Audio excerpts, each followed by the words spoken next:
HarperCollins presents Lady of Ashes by Melissa K. Roehrich, read by Laura Horowitz and Gregory Salinas.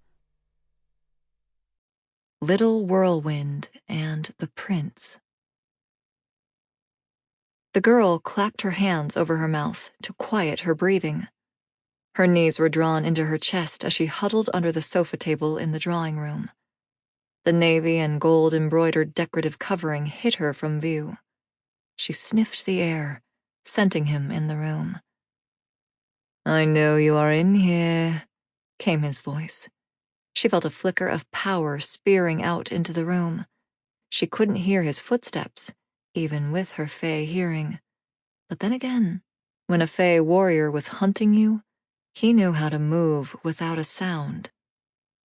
She focused on steadying her breathing like she'd been practicing, willing those winds that flowed around her to calm and keep that covering from moving even an inch. That other power flowed around her, and she felt it scrape a flaming claw down her cheek. She flung her shields up, but it was too late. "Got you!" The covering was flung up as flames surrounded her, and a male peered under the table at her, his dark hair falling over his forehead into his eyes.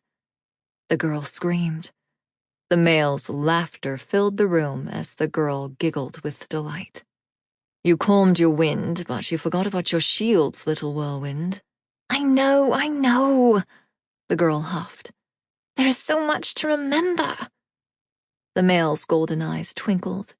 He gave the girl a wink as he said, "Extinguish the flames around you, and I will sneak you some frozen cream before your aunt returns." Then he added, "Blowing them out with your breath is cheating." The girl narrowed her jade green eyes at the male.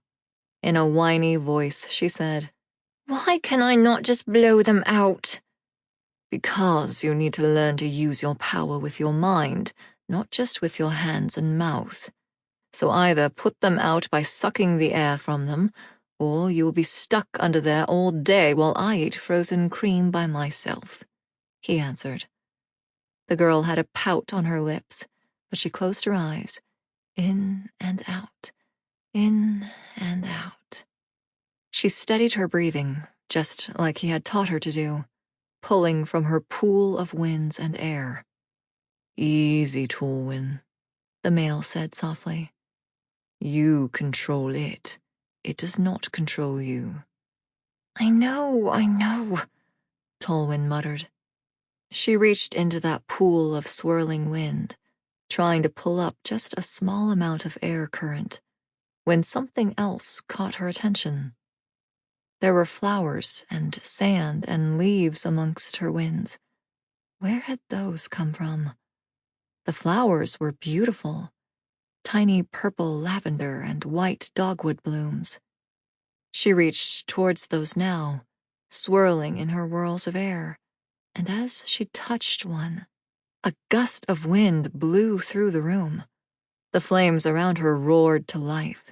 She could feel the heat but knew they would not burn her. Soren would never let harm come to her. "You blew flowers in from the gardens, little whirlwind," Soren said, flicking her nose as he extinguished the flames that surrounded her. Tolwyn took his hand, and he helped her from beneath the sofa table. Her turquoise dress swished on the floor as her mahogany brown hair flowed on the phantom winds around her. "Ashton never does that. She has more control than I do, and she is younger than me," Tolwyn complained as Soren led her to the door. "Lady Ashton is 9. She is only a year younger than you," Soren answered with a soft smile. "And she is a windwalker. It is not fair," Tolwyn said. "What is not fair?" came a feminine voice from the hall. Her aunt swept in, graceful and perfect as always. Her dark brown hair was swept into a loose knot at the nape of her neck, and her icy blue eyes were soft when they landed on Tolwyn. Tolwyn let go of Soren's hand and ran to her.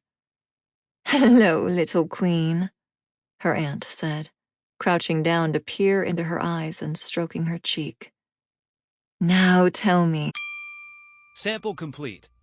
Ready to continue?